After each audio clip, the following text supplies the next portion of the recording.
আজি আমাৰ মাননীয় ৰাষ্ট্ৰীয় সভাপতি মল্লিকাৰ্জুন খাৰ্গে ডাঙৰীয়া আৰু কেচি বেণুগোপাল ডাঙৰীয়াৰ স্বাক্ষৰত আমাৰ অসমৰ প্ৰদেশ কংগ্ৰেছৰ সভাপতি হিচাপে সাংসদ গৌৰৱ গগৈ ডাঙৰীয়াক আজি স্থলাভিষিক্ত কৰাৰ কাৰণে কেন্দ্ৰীয় নেতৃত্বক ধন্যবাদ জ্ঞাপন কৰি গৌৰৱ গগৈ ডাঙৰীয়াক আন্তৰিক অভিনন্দন আৰু শুভেচ্ছা জ্ঞাপন কৰিছো।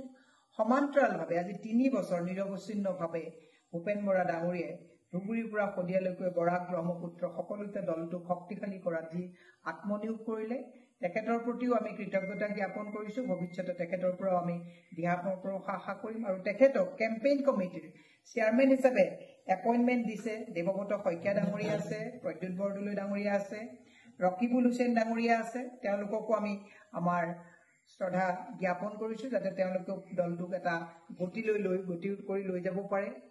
আমাৰ ৱৰ্কিং প্ৰেচিডেণ্ট হিচাপে জাকিৰ হুছেইন সিকদাৰ ডাঙৰীয়া তেওঁ আগৰ পৰা আছে, এতিয়াও আকৌ তেখেতক দিছে। ৰৌজিনা তিৰ্কি ডাঙৰীয়ানী আৰু প্ৰদীপ চৰকাৰ ডাঙৰীয়া আটাইকৈলৈকে আন্তৰিক শুভেচ্ছা আৰু নমস্কাৰ জনাইছো।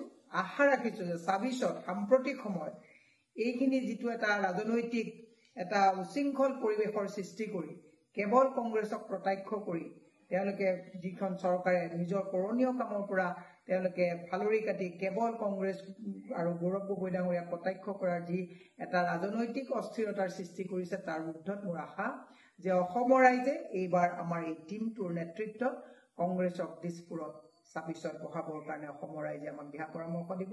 মোৰ পুনৰবাৰ এই গোটেই কমিটিৰ সকলোলৈকে মোৰ আন্তৰিক শুভেচ্ছা আৰু অভিনন্দন আছে আৰু গৌৰৱ গগৈ ডাঙৰীয়াক ইয়াৰ পৰাই পুনৰবাৰ অভিনন্দন জ্ঞাপন কৰিছো যে তেখেতৰ নেতৃত্বত যাতে অসমত ২৬ত চৰকাৰ কৰাত আমি সকলোৱে আত্মনিয়োগ কৰিব পাৰোঁ। ধন্যবাদ।